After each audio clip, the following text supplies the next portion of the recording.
नमस्कार। आज हम बात करेंगे भारतीय उपमहाद्वीप की सभ्यता के दो बिल्कुल अलग एकदम अलग दौरों की।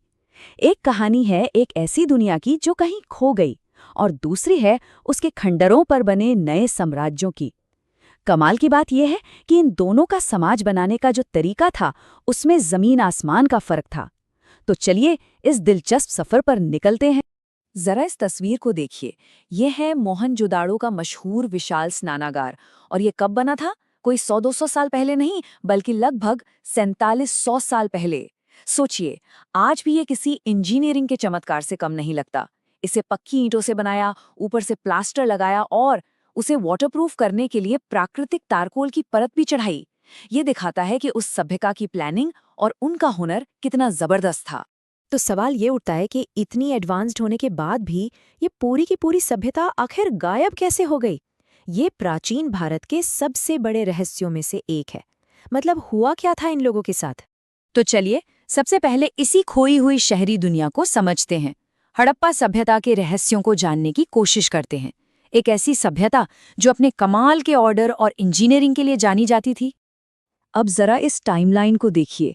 कहानी शुरू होती है लगभग 4700 साल पहले, जब हड़प्पा के शहर बनने शुरू हुए। फिर करीब 3900 साल पहले इनका पतन शुरू हो गया और इसके बाद एक बहुत लंबी खामोशी छा गई। नए शहर उभरने में करीब 1400 साल लग गए। लगभग 2500 साल पहले जाके नए शहर बसे।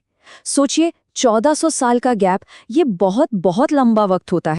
ये हड़प्पा सभ्यता सच कहूं तो एक पहेली की तरह है।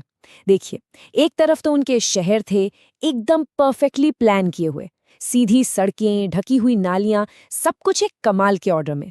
और दूसरी तरफ है उनकी लिखावट, उनकी स्क्रिप्ट, जिसे आज तक कोई भी डिकोड नहीं कर पाया है। तो हम ये तो जानते हैं कि वो लोग बहुत ऑर्गेनाइज थे, पर वो सोचते क्या थे, ये आज भी एक बहुत बड़ा राज है। और देखिए, हड़प्पा के शहर कोई ऐसे ही नहीं बस गए थे। उन्हें बहुत सोच समझकर बड़ी सावधानी से डिजाइन किया गया था। शहर को आमतौर पर दो हिस्सों में बांटा जाता था। एक थोड़ा ऊंचाई पर, जिसे एक गढ़ कहते थे, और दूसरा निचला शहर। और उनकी ईंटें वो इतनी बढ़िया क्वालिटी की थीं कि हजारों साल बाद भी वैसी की वैसी हैं।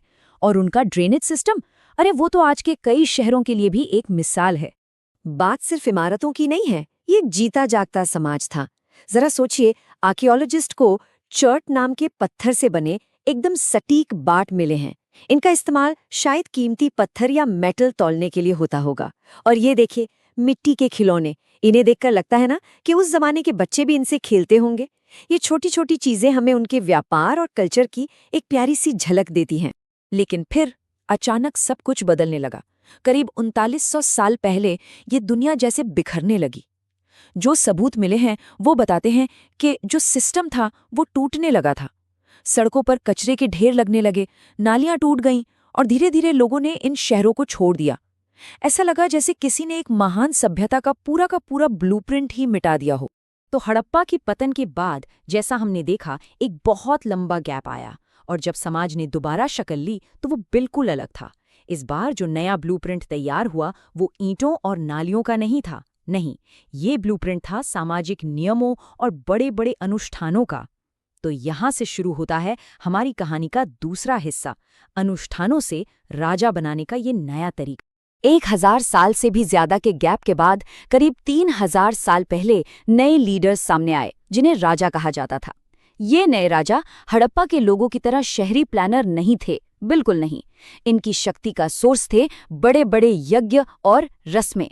इनका दबदबा ईंट गाले पर नहीं, बल्कि परंपरा और एक नई सोच पर टिका था। और अपनी शक्ति को साबित करने का एक बहुत ही बड़ा तरीका था अश्वमेध यज्ञ। ये होता कैसे था? देखिए, इसमें एक राजा अपने शाही घोड़े को 1 साल के लिए आजाद छोड़ देता था। अब ये घोड़ा जिन जिन इलाकों से गुजरता, वहां के राजाओं के पास 2 ऑप्शन होते थे। या तो वो घोड़े को जाने दें, जिसका मतलब था कि उन्होंने बड़े राजा की ताकत को मान लिया, या फिर वो घोड़े को रोके और फिर उन्हें उस राजा की सेना से लड़ना पड़ता था। अगर घोड़ा बिना किसी रोक टोक के वापस आ गया तो बस उस राजा को सबसे शक्तिशाली मान लिया जाता था। तो ये सिर्फ एक पूजा पाठ या यज्ञ नहीं था, ये असल में शक्ति का एक लाइव शो था, एक पब्लिक डिस्प्ले ऑफ पावर। जिस राजा ने यज्ञ करवाया वो एक खास सिंहासन पर बैठता था बाकी राजा बस मेहमान बनकर देखते थे। और समाज के कुछ वर्गों को, जैसे शूद्रों को, तो इन रस्मों में शामिल होने की इजाजत भी नहीं थी। यहीं से एक नई सामाजिक सीढ़ी, एक हायरार्की बननी शुरू हो गई। तो सवाल ये है कि ये नए राज्य चलते कैसे थे, इनका सिस्टम क्या था। चलिए अब शक्ति के इन नए नियमों को समझते हैं कि कैसे एक पूरा राज्य बनाया और चलाया जाता था। इस नए समाज का जो ब्लूप्रिंट था वो वर्ण व्यवस्था पर आधारित था। इसने समाज को जन्म के आधार पर 4 ग्रुप्स में बांट दिया। सबसे ऊपर ब्राह्मण यानी पुजारी, फिर क्षत्रिय यानी योद्धा, उसके बाद वैश्य यानी किसान और व्यापारी, और सबसे आखिर में शूद्र, जिनका काम बाकी 3 वर्णों की सेवा करना था। और ये सब जन्म से तय होता था। ये हड़प्पा की दुनिया से एकदम अलग था। अब देखिए, इतने बड़े बड़े राज्य सिर्फ कभी कभार मिलने वाले तोहफों से तो चल नहीं सकते थे। राजाओं को एक बड़ी सेना रखनी थी, विशाल किले बनाने थे। इसके लिए पैसों का एक रेगुलर सोर्स चाहिए था। तो यहीं से शुरुआत हुई रेगुलर टैक्स के सिस्टम की। किसानों से उनकी फसल का एक तय हिस्सा टैक्स के तौर पर लिया जाता था, जिसे भाग कहते थे। क्राफ्ट्सपर्सन, व्यापारी, सब पर टैक्स लगाया गया। और इस पैसे का इस्तेमाल हुआ शक्ति के नए औजार बनाने में। राजाओं ने अपनी सुरक्षा के लिए और अपनी ताकत दिखाने के लिए बहुत बड़े बड़े किले बनवाए। उन्होंने एक प्रोफेशनल स्टैंडिंग आर्मी रखी, मतलब ऐसे सैनिक जिन्हें पूरे साल रेगुलर सैलरी दी जाती थी, शायद पंचमार्क सिक्कों के रूप में। और इन्हीं बड़े राज्यों को बाद में महाजनपद कहा गया। लेकिन सबसे दिलचस्प बात तो अब आ रही है। उस दौर में सरकार चलाने का सिर्फ एक ही तरीका नहीं था, बल्कि सत्ता के लिए 2 बिल्कुल अलग अलग मॉडल, 2 अलग अलग आइडियाज एक दूसरे को टक्कर दे रहे थे। पहला मॉडल था राजतंत्र यानी किंगडम, और इसका सबसे बड़ा उदाहरण था मगध। मगध इतना शक्तिशाली क्यों बना? क्योंकि उसके पास गंगा और सोन जैसी नदियां थीं, जिससे ट्रांसपोर्ट आसान था। घने जंगल थे जहां से लकड़ी और हाथी मिलते थे, और लोहे की खदानें थीं। इन सब वजहों से और कुछ बहुत ही एम्बिशियस राजाओं की वजह से मगध सबसे ताकतवर महाजनपद बन गया। यहाँ सारी पावर एक राजा के हाथ में होती थी। और दूसरा मॉडल था इसका ठीक उल्टा, गणराज्य, या जिन्हें गण या संघ कहते थे। इसका उदाहरण है वज्जी। यहाँ कोई एक अकेला राजा नहीं था, बल्कि कई शासक होते थे जिन्हें राजा ही कहा जाता था। ये सब मिलकर शासन करते थे, असेंबली में मिलते थे, बहस करते थे और फिर मिलकर कोई फैसला लेते थे। मतलब ये पावर का एक डिसेंट्रलाइज्ड मॉडल था। तो आखिर में हमारे सामने सत्ता के 2 बिल्कुल अलग अलग ब्लूप्रिंट्स हैं, 2 ऐसे डिजाइन्स जो आज भी किसी न किसी रूप में दुनिया में मौजूद हैं। तो चलिए इन्हें आमने सामने रखकर देखते हैं। एक तरफ मगध का राजतंत्र यानी सेंट्रलाइज्ड पावर, मिलिट्री की ताकत, टैक्स पर आधारित सिस्टम, और लक्ष्य था विजय यानी अपने राज्य को फैलाना। दूसरी तरफ वज्जी का संघ यानी बंटी हुई शक्ति, मिलकर फैसले लेना, और इनकी ताकत थी इनकी एकता में। इनका लक्ष्य था अपने सिस्टम को बचाए रखना। ये 2 बिल्कुल अलग फिलॉसफी थी। ये जो 2 अलग अलग सिस्टम एक दूसरे को टक्कर दे रहे थे, ये दिखाता है कि भारत के उस क्लासिकल दौर की शुरुआत में पॉलिटिकल सोच कितनी गहरी और विविध थी।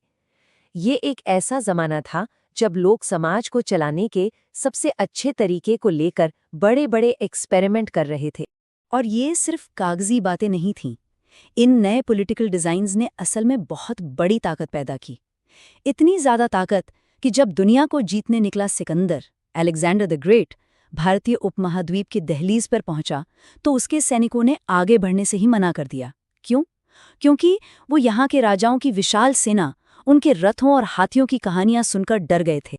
तो हमने अपना सफर एक खोई हुई शहरी दुनिया से शुरू किया और एक ऐसे युग तक पहुंचे जहां सत्ता के 2 जबरदस्त मॉडल आमने सामने थे। ये कहानी हमें एक बहुत ही बुनियादी सवाल पर लाकर छोड़ देती है कि समाज को चलाने के लिए कौन सा ब्लूप्रिंट ज्यादा कारगर है, एक मजबूत सेंट्रलाइज पावर या फिर बहुत सारे लोगों की मिलीजुली आवाज। ये एक ऐसा सवाल है जिसका जवाब आज भी पूरी दुनिया ढूंढ रही है।